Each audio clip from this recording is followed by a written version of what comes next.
The massive viewing screen filled the entire wall of the conference room aboard the Earth vessel Prometheus.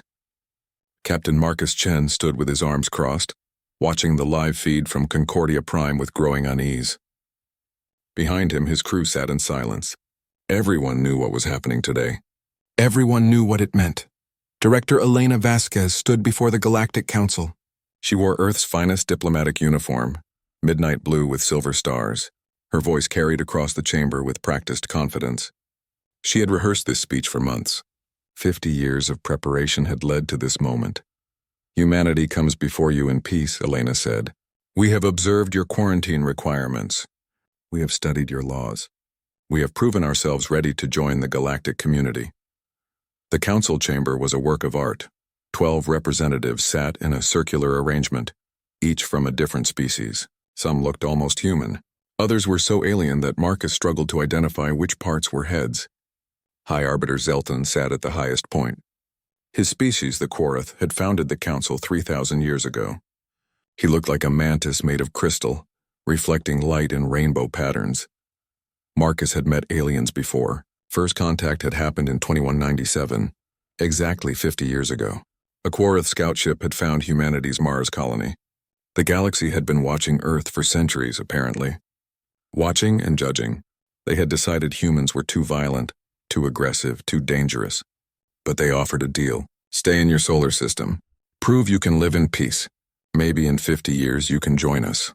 Humanity had accepted. They had no choice. The Quorith scout ship was more advanced than anything Earth could build. If the galaxy wanted to keep humanity caged, humanity would stay caged. But those 50 years changed everything. No wars, no conflicts. Earth united under a single government. Mars and the moons of Jupiter were colonized peacefully. Humanity turned inward, focusing on art, science, and culture. They became exactly what the council wanted. Elena presented the evidence now. Holofeeds showed Earth cities green and clean. Statistics proved the end of warfare. Cultural exchanges demonstrated humanity's appreciation for alien civilizations. She spoke for 30 minutes, covering every requirement the council had set. When she finished, silence filled the chamber. High Arbiter Zelthon's translator device buzzed to life. The council will now vote on humanity's application for membership. One by one, the representatives cast their votes. Each rejection felt like a physical blow. Marcus watched the count with sinking dread. First the Torvali, then the Mexinar, the Yilin, the Chendari. Every species voted numbered 12 species. 12 rejections. Elena's face remained professional, but Marcus could see her hands shaking. May I ask why? She said quietly. Zelthon stood, his crystalline body refracting the chamber's lights. Humanity is inherently dangerous. Your species rose to dominance on your world through violence and conquest.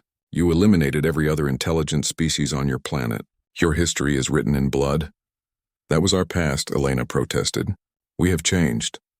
50 years is nothing, another representative said. The Mexinar looked like a floating jellyfish pulsing with bioluminescence.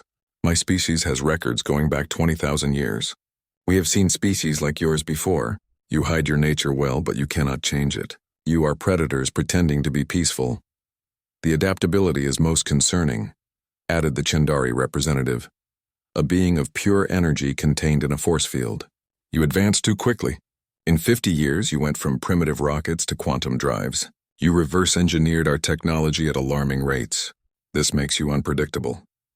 Unpredictability breeds danger. Elena stepped forward. You are condemning us for learning quickly? For adapting? These are strengths, not weaknesses. They are threats, Zelthon said flatly. The Council's decision is final. Humanity will remain quarantined to the Sol system. You are forbidden from expanding beyond your system's heliopause. Furthermore, all galactic communication networks are now closed to Earth. You will remain isolated until the Council decides otherwise. How long? Elena demanded. Another 50 years? 100? 1,000? Until we are certain you pose no threat, Zelthon replied. This session is concluded. The feed went dark. Marcus stood frozen. Around him, his crew erupted in angry shouts and curses. Someone threw a tablet across the room. His second officer, Sarah Okonkwo, sat with her head in her hands. Marcus felt numb. They had done everything right. Everything. And it still was not enough. His communication officer looked up with tears streaming down her face. "Captain, Earth Command is ordering all vessels to return home. The quantum communication grid is shutting down. The aliens are blocking all our signals." Marcus nodded slowly. "Set course for Earth, best speed." The journey home took 3 weeks. During that time, humanity reeled from the news. Protests erupted on every world. Some called for war. Others called for complete isolation. Earth's government struggled to maintain order. The dream of joining the galaxy had sustained humanity through 50 difficult years. Now that dream was dead. The Prometheus was approaching Jupiter when Sarah called Marcus to the sensor station. "Captain, we have something strange. I am picking up an unusual signal from the outer Oort cloud." "What kind of signal?" Marcus asked. "I do not know. It is not natural, but it is not from any human source either." Sarah's fingers danced across her console. "It is very faint. Almost like it is trying to hide. Could it be the aliens? Maybe they left a monitoring station." "No, sir. The signature is wrong. This is something else. Something old." Marcus stared at the data. The Oort cloud was humanity's backyard, the edge of their prison. They had sent probes there before but never found anything interesting. "Just ice and rock and darkness, mark the coordinates," he said finally. "Send the data to Earth Command. Flag it as priority." "Yes, sir." Marcus turned back to the viewing screen. Earth hung in the distance, a blue marble in the black. Humanity's home. Humanity's cage. He wondered what the signal meant. Probably nothing. Space was full of strange phenomena. But something in his gut told him this was different. Far below, in the darkest reaches of the Oort cloud, ancient machines stirred. They had waited for millions of years.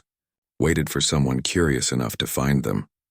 Waited for someone desperate enough to use them. Humanity had just become desperate enough. 10 years had passed since the rejection. The galaxy had stopped thinking about humanity. To the Council species, Earth was a closed chapter, a dangerous experiment safely contained. The humans had gone silent. No broadcasts. No contact attempts. No angry messages demanding reconsideration. The galaxy assumed humanity had accepted their fate. The galaxy was wrong. Admiral Marcus Chen stood on the bridge of the Shadowfall, watching a new world come into view. It was the 47th planet humanity had colonized outside the Sol system.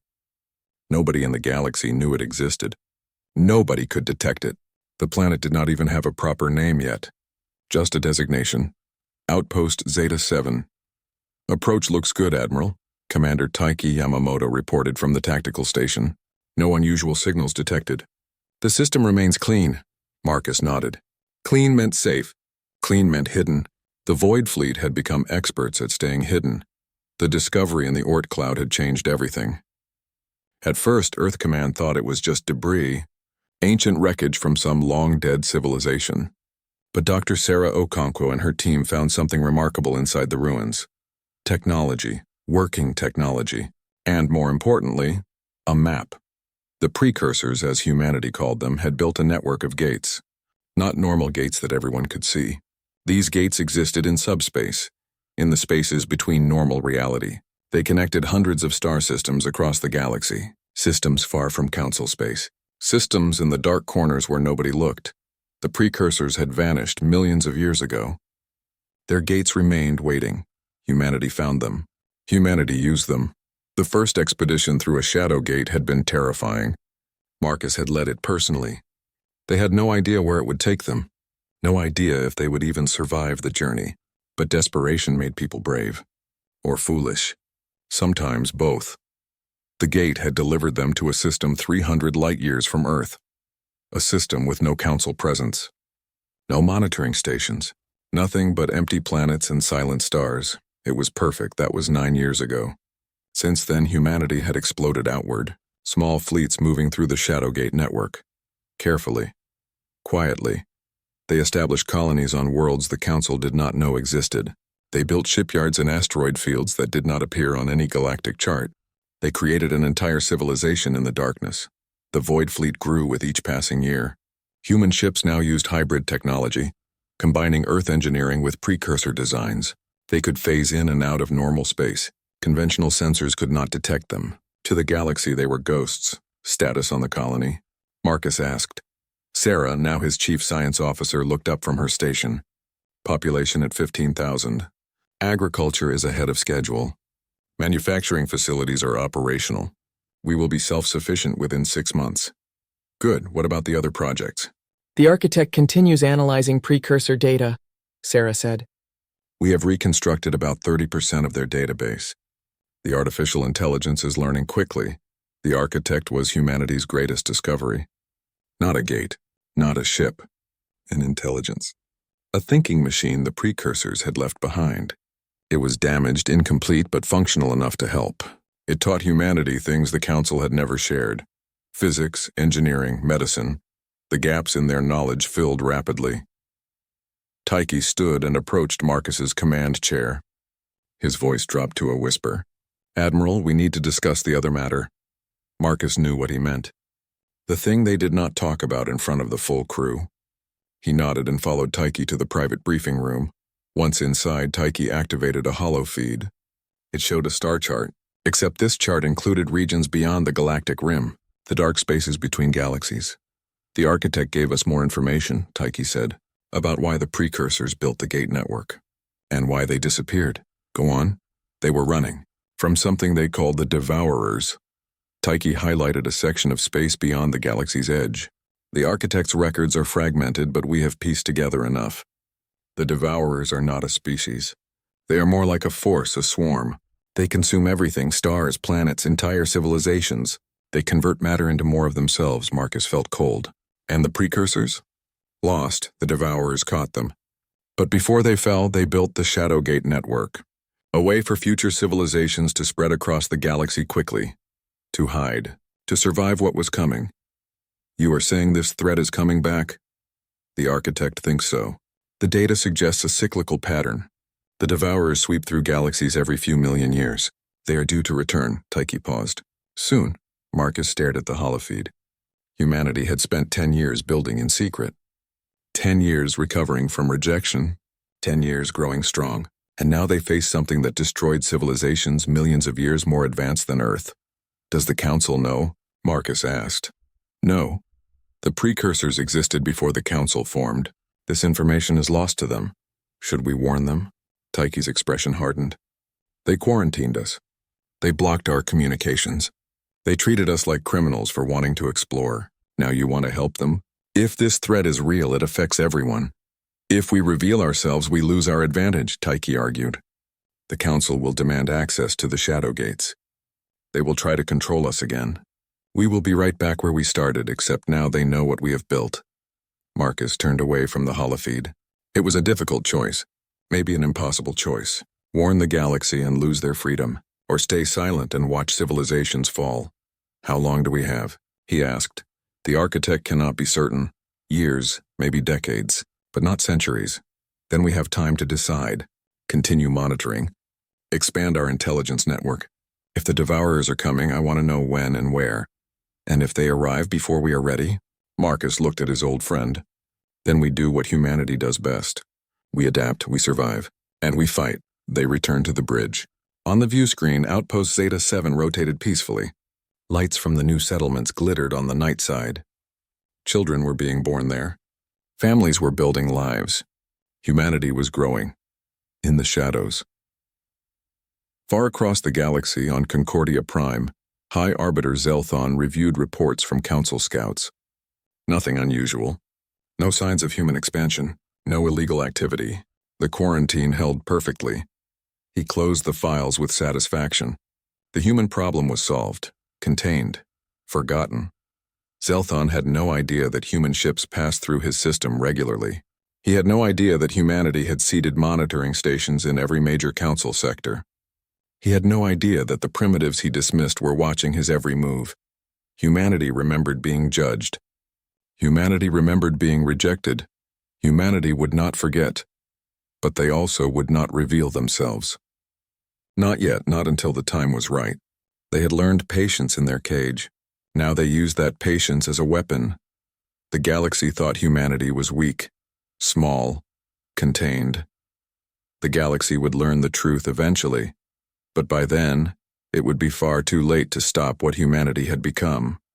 30 years after rejection, the galaxy learned what fear meant. The first system to fall was on the outer rim, a Torvali mining colony, 16 million souls. They sent one distress signal before going silent. The council sent investigators. What they found made no sense. The star was dying, not old age. Something was draining it. The planets were gone. Not destroyed. Gone.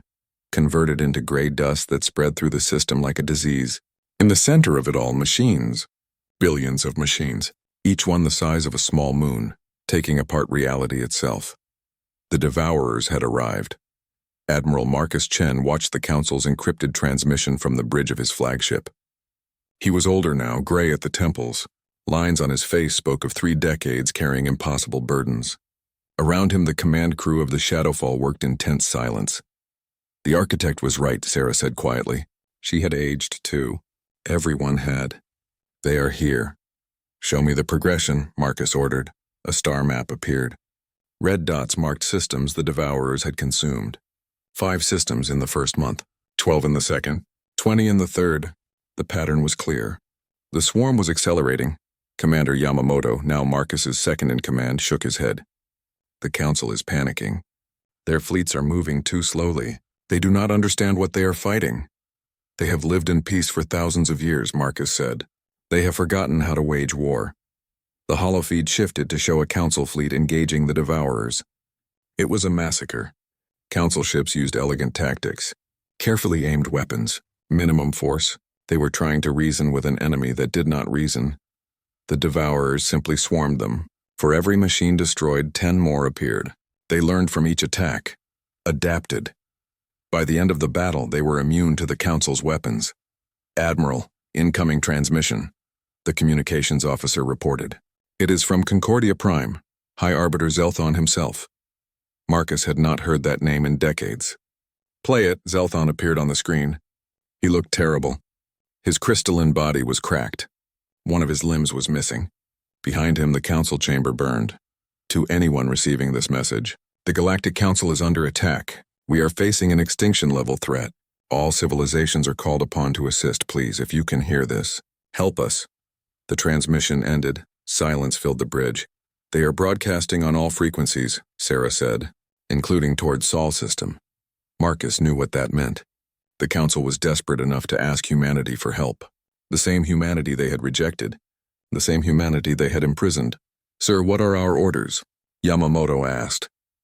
It was the question Marcus had dreaded for 3 decades. They had 200 worlds now, 50,000 ships, technology that surpassed the Council.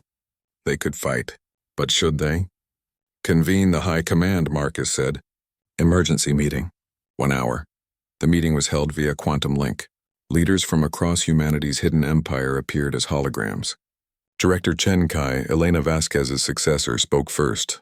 Let them burn, Chen Kai said flatly. They imprisoned us. They called us dangerous. Let them face danger alone. Several voices agreed, but Dr. Elizabeth Torres, chief of the science division, disagreed. If the Devourers consume the Council, they will eventually find us. We cannot hide forever. We can hide long enough, Chen Kai argued. Our colonies are in dark space. We can evacuate deeper into the network if needed. Marcus listened to them argue. Part of him agreed with Chen Kai. The vindictive part. The part that remembered standing on the Prometheus watching humanity get rejected. But another part remembered something Elena had said before she died. She said humanity was better than revenge.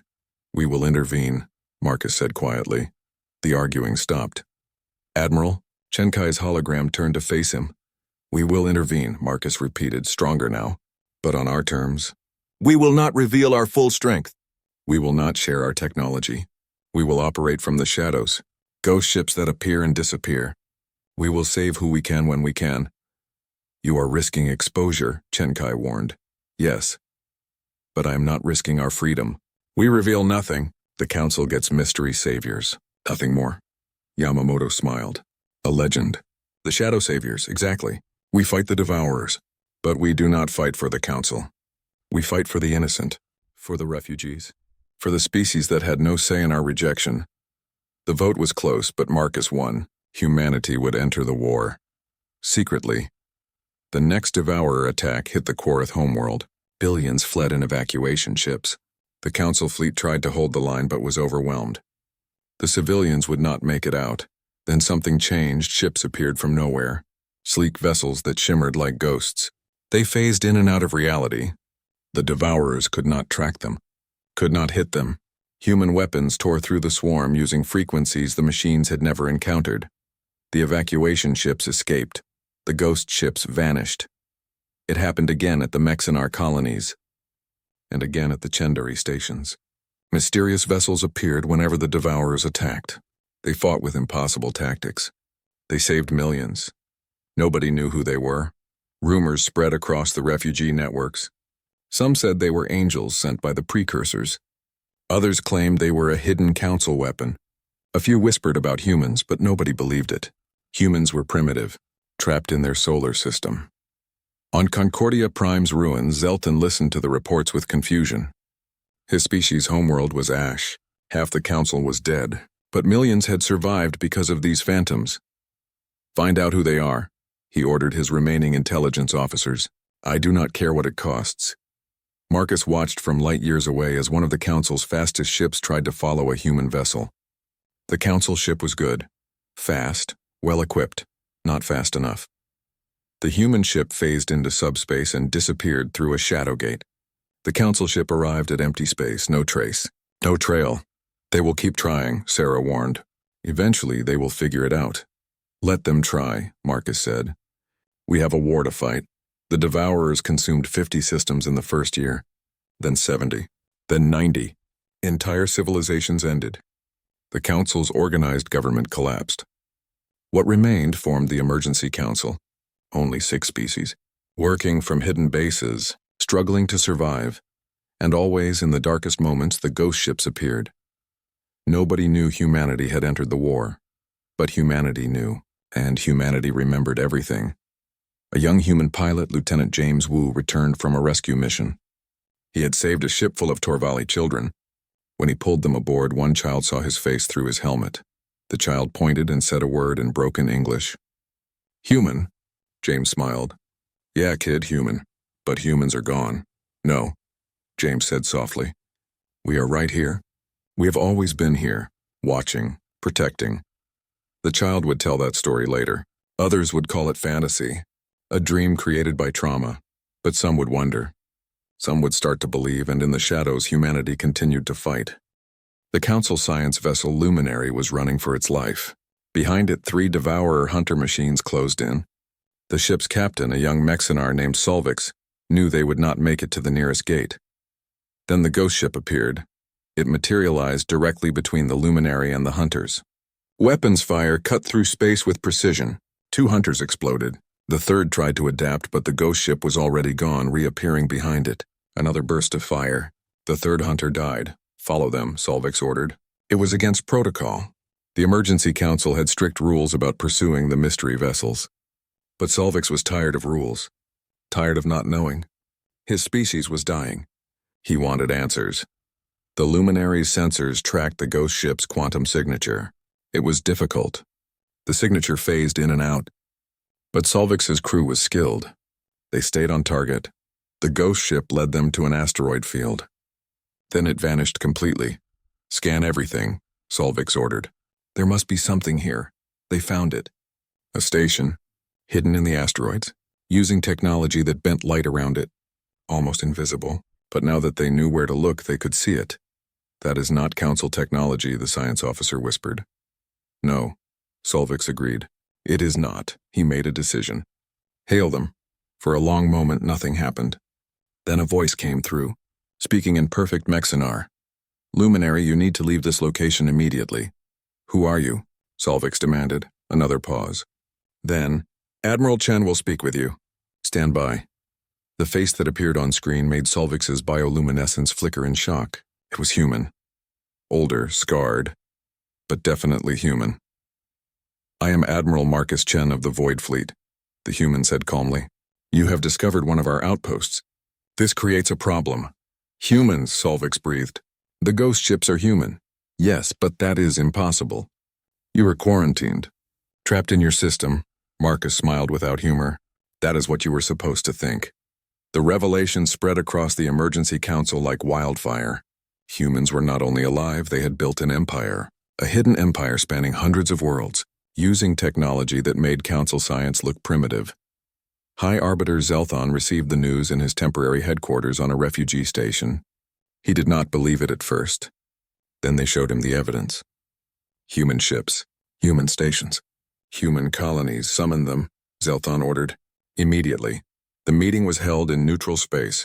The Emergency Council's flagship met with the Shadowfall. It was the first official contact in 35 years. Marcus entered the council chamber with Commander Yamamoto and Dr. Okonkwo. The 6 remaining council species stared at them.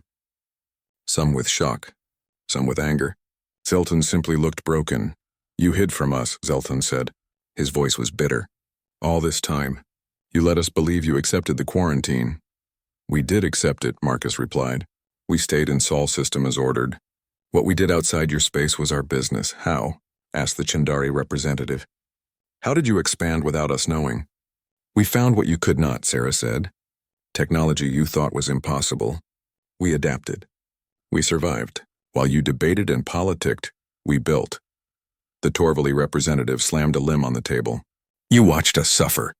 You could have helped months ago." "We did help," Yamamoto said coldly. "Those ghost ships you have been wondering about? That was us. We saved millions of your people while hiding our existence. You are welcome, by the way."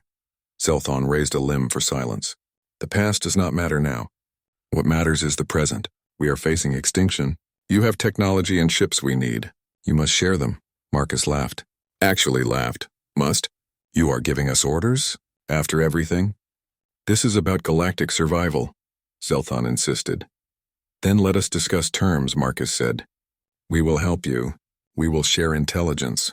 We will fight alongside you. But we will not share our technology. And we will not submit to council authority." "That is unacceptable," the Yilin representative hissed. "Then we leave." Marcus turned toward the door. "Fight the Devourers alone. See how that works out?" "Wait," Zelthon said. The word sounded painful. "What do you want?" "Equal partnership. Recognition of human sovereignty over our territory. A voice in galactic decisions. No council interference in our internal affairs." "You are asking us to treat you as equals," Zelthon said. "No," Marcus corrected. "We are telling you that we are equals, whether you recognize it or not." The council species looked at each other.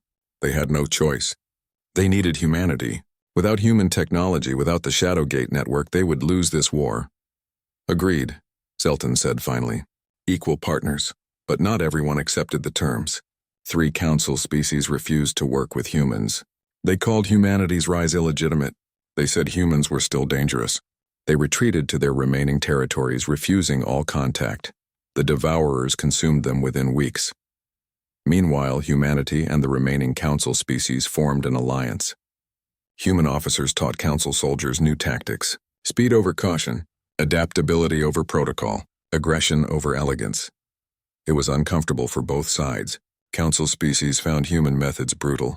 Humans found council bureaucracy maddening. But slowly they learned to work together. Dr. Okonkwo and the architect made a breakthrough. By analyzing devourer patterns, they discovered something crucial. The machines were not independent. They were connected, receiving instructions from somewhere beyond the galaxy. "There is a breach," Sarah explained to the combined command staff. "A dimensional rift. The Devourers are using it to bring reinforcements from intergalactic space. If we can close the breach, we cut off their supply." "How do we close it?" asked General Thexon, the Torvali military commander. "The architect has designed a weapon," Sarah continued.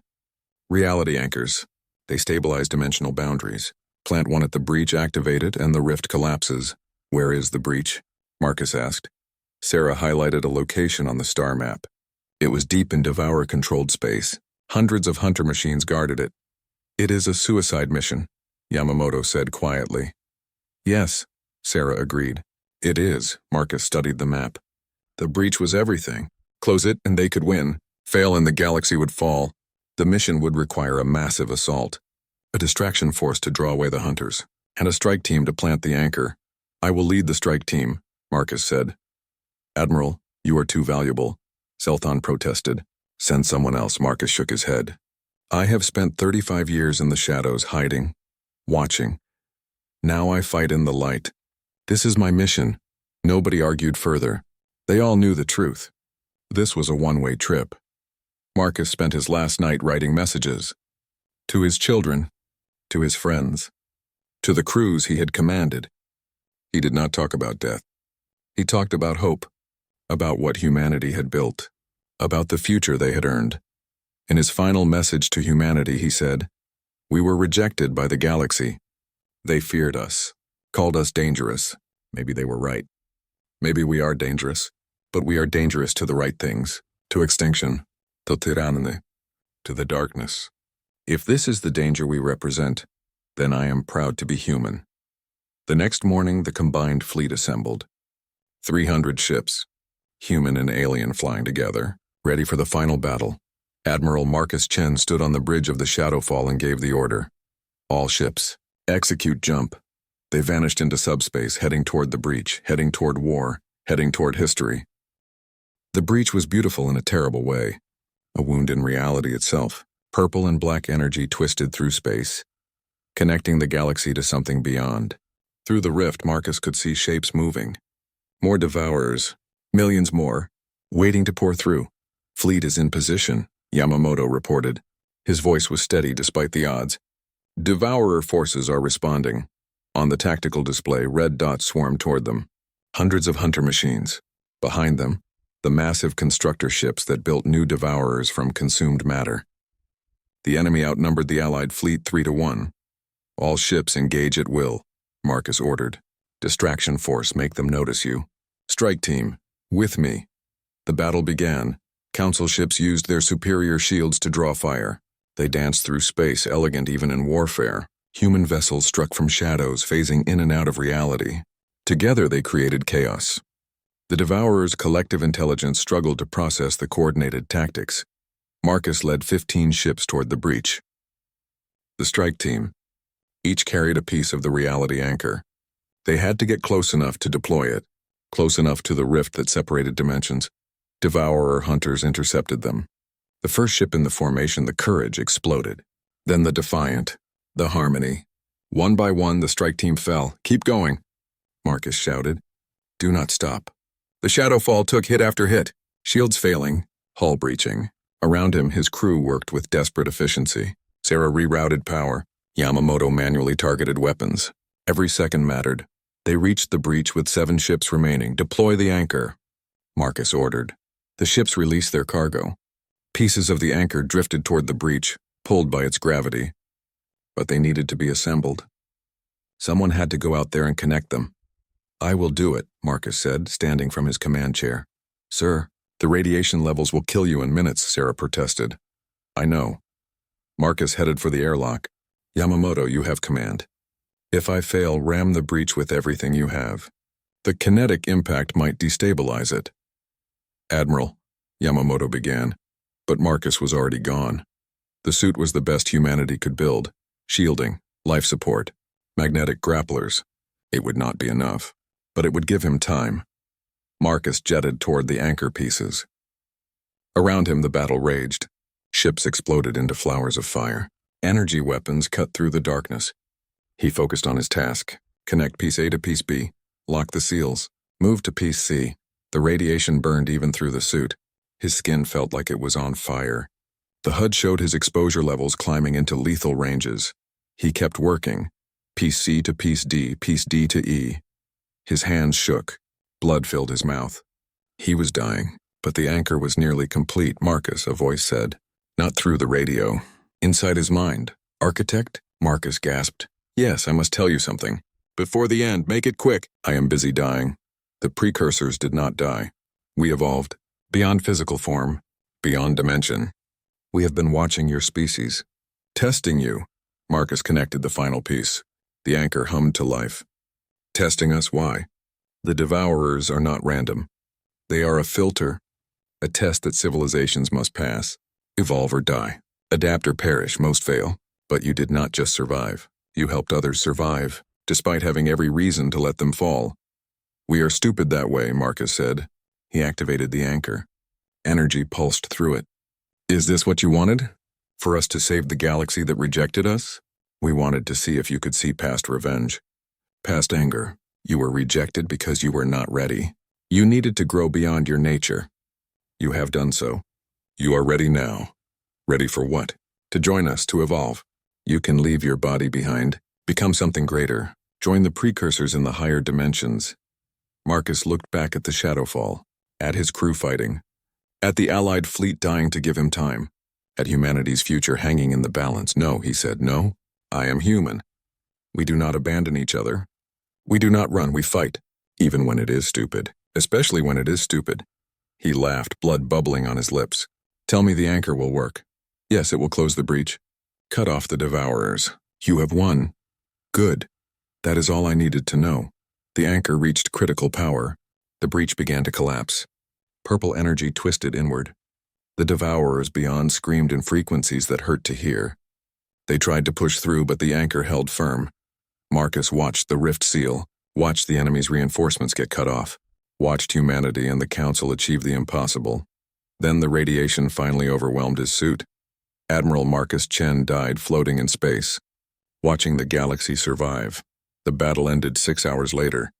The remaining Devourer forces, cut off from their collective intelligence, became disorganized. Easy targets. The Allied fleet hunted them down system by system. The war would continue for months, but the outcome was certain now. Humanity had saved the galaxy. Yamamoto recovered Marcus's body. They held a funeral in space.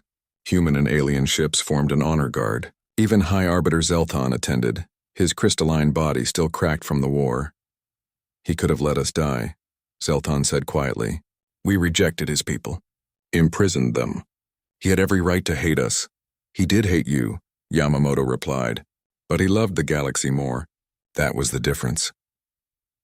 3 months after the breach closed, the survivors gathered to form a new government, not a council, a union. The Galactic Union, where all species had equal voices. Humanity was one of the founding members. The old prejudices died hard. Some species still feared humans, still called them dangerous. But others remembered the ghost ships, remembered who fought when no one else could, remembered who died so everyone else could live. Dr. Sarah Okonkwo became humanity's first union representative. She stood before the assembly and gave a speech that would be remembered for generations. We were called dangerous, she said. We were called violent. We were called unpredictable. All of this was true. We are dangerous to threats, violent toward extinction, unpredictable to those who think they know everything. These are not flaws. These are strengths, and we offered these strengths to you when you needed them most. The assembly voted to accept humanity as equals, full members of galactic civilization. No restrictions, no quarantine.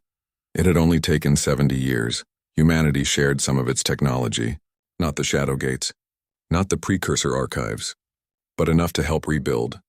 Council species learned to think like humans. Fast, aggressive, adaptive, it made them uncomfortable. It also made them survivors. 50 years later, a new generation grew up. Children who did not remember the rejection, who did not remember the war. They saw humans and aliens working together, building together, living together. The old hatreds faded, slowly, but they faded. On Earth, they built a monument to Admiral Chen, a statue of him in his spacesuit, looking up at the stars. The inscription read, "He was rejected by the galaxy. He saved it anyway." But humanity did not forget the lessons. The Void Fleet remained active. Hidden bases in shadow space continued operating. The precursor technology stayed secret. Humanity trusted the Union, but they remembered what rejection felt like. They would never be helpless again. In the deepest reaches of the Shadowgate network, in a base that did not appear on any map, Commander Wu reviewed the latest intelligence reports. He was old now, gray, but still sharp. "Sir, we have detected unusual signals from beyond the galactic rim," a young analyst reported. "Devourers?" Wu asked. "Unknown. Different signature. But similar energy readings." Wu studied the data. The architect had warned them. The Devourers were not the only test, not the only filter. The universe was vast, full of dangers. "Increase monitoring," he ordered. "Double the patrols. And send a message to Earth Command. Tell them we might have a new problem." "Sir, should we inform the Union?" Wu thought about it. The Union was stronger now, unified but still naive. still unused to thinking in threats. Not yet, he decided. Let us investigate first. Confirm the danger. Then we warn them. Yes, sir. Wu looked at the star map showing the galaxy. So many lights, so many worlds, all protected by the Union fleet, and secretly, by humanity's shadow forces. They had saved the galaxy once. If needed, they would do it again, because that was what humans did. They adapted. They survived. They protected even when nobody asked them to, even when nobody thanked them, especially then. Far beyond the galaxy, in the spaces between realities, something ancient stirred. The Devourers had been a test. This was something worse, something that had consumed entire galactic clusters, but it did not know about humanity yet. Did not know about the species that refused to stay contained, that turned rejection into strength, that built empires in shadows. It would learn eventually, and when it did, it would discover what the Devourers learned too late. Humanity was dangerous. Not despite their rejection, but because of it. The galaxy had made humanity stronger by trying to make them weaker. And now that strength stood watch over the stars, waiting for whatever came next, in the shadows. Always in the shadows, ready.